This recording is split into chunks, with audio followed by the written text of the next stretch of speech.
దేవుని నామానికి మహిమ కలుగును గాక. దేవుని బిడ్డారా, ప్రతి ఉదయకాలం ఈ దినం దేవుని వాగ్దానం చూస్తూ దేవుని నామాన్ని మహిమపరుస్తున్న ప్రియ దేవుని బిడ్డలందరూ ప్రత్యేకమైన వందనాలు. దేవుని బిడ్డారా, ఈ దినం దేవుడు మనతో ఏం మాట్లాడబోతున్నాడు చూద్దాం. పరిశుద్ధ లేఖన గ్రంథంలోంచి అపోస్తుల కార్యం 2వ అధ్యాయము 17వ వచనం చదువుకుందాం. అంత్య దినముల యందు నేను ఆ మనుషులందరి మీద నా ఆత్మను కుమ్మరించెదను, మీ కుమారులను కుమార్తెలను ప్రవచించెదను, మీ యవనులకు దర్శనములు కలుగును, మీ వృద్ధులు కలలు కందురు.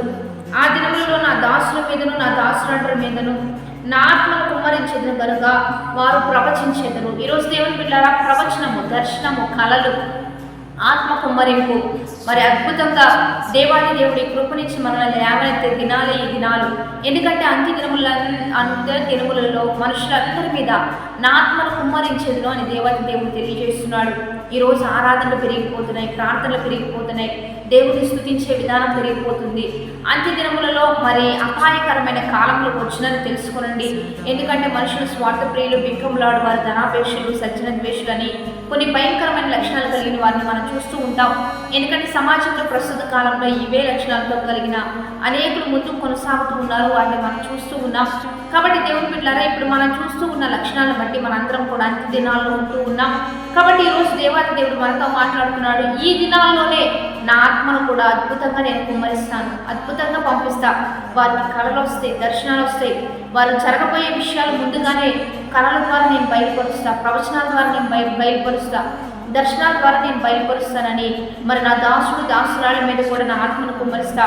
వారు ప్రవచిస్తారు, నీ భవిష్యత్తు గురించి, నీ ముందు జరగబోయే విధానాన్ని గురించి ముందుగానే వారు తెలియజేస్తారనే అద్భుతమైన వాగ్దానాన్ని ఈరోజు దేవుడు మనకి ఇస్తున్నాడు. కనుక ఇదంతా ఎప్పుడు జరిగిద్దంటే అంత్య దినాల్లో, అపాయకరమైన కాలంలో ఎందరైతే దేవుని యొద్దకు వస్తారో, ఎందరైతే దేవుని దైవికంగా నడుస్తారో, ప్రార్థనాపూర్వకంగా నడుస్తారో వారందరి మీద ఆత్మ కుమ్మరించబడుతుంది. మీరు భవిష్యత్తు గురించి ప్రవచించబోతున్నారు, భవిష్యత్తు గురించి మీ దర్శనంలో రాబోతుంది, కళలో రాబోతుంది. మీ కుటుంబ విషయం ఏంటో, మీ జీవితం ఏంటో, మీ భవిష్యత్తు ఏంటో అన్నీ కూడా దేవాది దేవుడు మీకు ముందుగానే బయలుపరుస్తానని వాగ్దానం చేస్తూ ఉండగా ఇటు ఆత్మను పొందుకుందాం. ఎందుకంటే ఇది క్షేమాభివృద్ధి కొరకు, రాబోయే ఉగ్రతను గురించి మనం ముందుగానే తెలుసుకుంటే కళల ద్వారా, దర్శనాల ద్వారా, ప్రవచనాల ద్వారా దాని గురించి ప్రార్థన చేసి మనం తప్పించుకోవచ్చు, వాటి నుంచి విడిపించబడవచ్చు. అందుకని దేవుని బిడ్డలారా, దర్శనం చాలా అవసరం, కళలు చాలా అవసరం, ప్రవచనాలు చాలా అవసరం.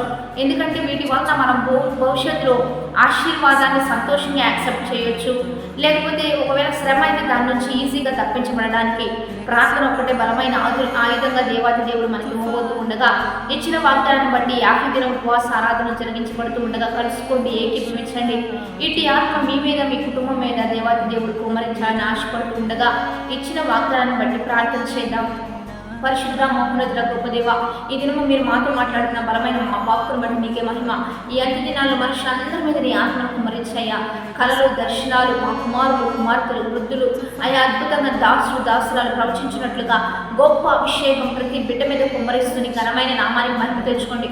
భవిష్యత్తును గురించి చింత, వేదన, దుఃఖం ఎవరికీ లేకుండా ఒక గొప్ప ప్రణాళికతో ఒక్కొక్కరిని లేవనెత్తి ముందు కొనసాగించి బర్త్డేస్, మ్యారేజ్ చేసుకున్న వారికి దీవెనిచ్చి శుభములిచ్చి నీ ఘనమైన నామానికి మహిమ తెచ్చుకోమని ప్రభువైన యేసుక్రీస్తు నామమున పేరిట అడిగి వేడుకొని ప్రార్థిస్తూ ఉన్నాము గొప్ప తండ్రి, ఆమేన్. మంచిగా లైక్, షేర్, కామెంట్ చేస్తూ దైవికంగా సిద్ధపడదా.